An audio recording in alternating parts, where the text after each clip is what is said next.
In this video, I'm going to show you how to place a video inside your text using Adobe Premiere Pro. First, select the Tab tool from the toolbar, then click on your program monitor and type the text you want to use.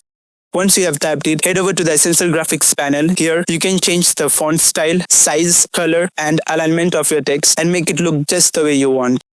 Next, go to your project panel and add a black video to your timeline. Drag it onto video track 1. This will be your background, so the effect pops up out more clearly. Now, import the video you want to show inside your text. Drag that video onto video track 2, just above the black video. Then move your text layer to video track 3, so it's above both the video and the black video clip. Your timeline should now have 3 layers: text on the top, the video on the middle, and the black video clip at the bottom. After that, make sure all 3 layers are the same length. Trim or cut extra parts so everything lines up nicely. Next, go to the Effects panel and in the search bar type Track Matte Key. When you find it, drag this effect and drop it onto the video layer, the one you want to appear inside the text. Now, go to the Effect Controls panel with the video layer selected under the Track Matte Key setting. Look for Matte drop down. Click it and choose the video track where your text layer is.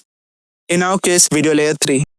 And that's it. As soon as you do that, you will see your video showing through the shape of your text.